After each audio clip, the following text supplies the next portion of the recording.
বাংলাদেশে আপনি যদি তাদের পক্ষে হন তাহলে আপনি মুক্তিযুদ্ধের শক্তি, আর যদি বিপক্ষে থাকেন তাহলে আপনি রাজাকার। 90-এ 2 জার্মানি একত্রীভূত হয় এবং এই 45 থেকে 90-এর মধ্যে 2 জার্মানিতেই তারা এক ধরনের অর্থনৈতিক উন্নয়নের দিকে যায়, নিজেদেরকে রিকনস্ট্রাকশনের দিকে যায় এবং তার ফলশ্রুতিতে তারা আবার পৃথিবীর নেতৃত্বে আসে। ইউরোপের দেশের মধ্যে জার্মানি সায়েন্স টেকনোলজিতে সকল কিছুতে অনেক বেশি উন্নত। এবার আমরা একটা কন্ট্রাস্টিং উদাহরণ দেখি, আমাদের খুব কাছের দেশ আফগানিস্তান। 1979 সালে আফগানিস্তানে সোভিয়েত রাশিয়া ইনভেড করে।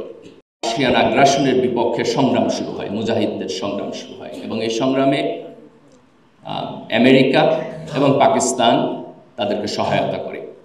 তো তারা যখন আমেরিকার পক্ষের ছিল তখন তারা ছিল স্বাধীনতা সংগ্রামী, আর আপনি যখন আমেরিকার বিপক্ষে চলে যাবেন তখন তারা বলবে টেরোরিস্ট। বাংলাদেশে আপনি যদি তাদের পক্ষে হন তাহলে আপনি মুক্তিযুদ্ধের শক্তি, আর যদি বিপক্ষে থাকেন তাহলে আপনি রাজাকার। তো এটা পুরাতন গেম। কিন্তু এখানে ইন্টারেস্টিং পয়েন্ট হলো 1989 সালে সোভিয়েত রাশিয়ার আগ্রাসনে যারা যুদ্ধ করতেছিল তারা বিজয় লাভ করে, কিন্তু আফগানিস্তান যেটি করতে ব্যর্থ হয় সেটি হলো যে রাশিয়ান আগ্রাসনের সমাপ্তিকরণের পরে একটি জাতীয় ঐক্যের মাধ্যমে তাদের দেশকে রিবিল্ড করা, এই কাজে তারা ব্যর্থ হয়।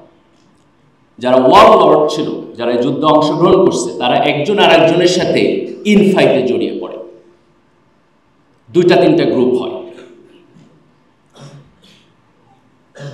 এই আভ্যন্তরীণ যুদ্ধ চলার মধ্য দিয়ে তারপরে এক সময় সেখানে তালেবান সরকার আসে, তারপরে আমেরিকান আগ্রাসন হয়। কিন্তু আমরা জার্মানিতে যে ইতিহাস দেখেছি, যে অর্থনৈতিক ডেভেলপমেন্টের ইতিহাস দেখেছি, তার জাতিকে রিকনস্ট্রাকশনের ইতিহাস দেখেছি, সেই ইতিহাস আমরা করতে পারলো না। তার ফলশ্রুতি হলো যে আপনি অর্থনৈতিক প্যারামিটারে পিছিয়ে থাকবেন, আর যে ঐক্যের মাধ্যমে সামনের দিকে অগ্রসর হয়ে যেতে পারে তারাই মূলত দুনিয়াকে নেতৃত্ব দিতে পারে। আজকে দেখেন আমাদের এশিয়ার মধ্যে সিঙ্গাপুর এবং মালয়েশিয়া অর্থনৈতিক দেশ। সিঙ্গাপুরে 15% মালয় জনগোষ্ঠী আছে, 8% ইন্ডিয়ান জনগোষ্ঠী আছে। কোনোদিন আপনি শুনছেন যে সিঙ্গাপুরে তাদের ধর্মীয় কারণে একজন আরেকজনের সাথে সাম্প্রদায়িক দাঙ্গা করছে?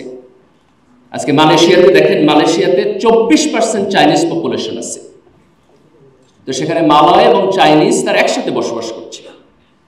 তো এই যে একটি উন্নত ডেমোক্রেটিক সিস্টেম, যেখানে আমার ধর্ম, আমার ভাষা, আমার রেস এবং আমার রাজনৈতিক মত পার্থক্য, এই সব কিছুকে আমি একটি জাতীয় সিস্টেমের মধ্যে, আমরা একটি দেশকে, আওয়ামী লীগের যে রাজনীতি তার শুরুই ছিল পক্ষ বিপক্ষের মধ্য দিয়ে।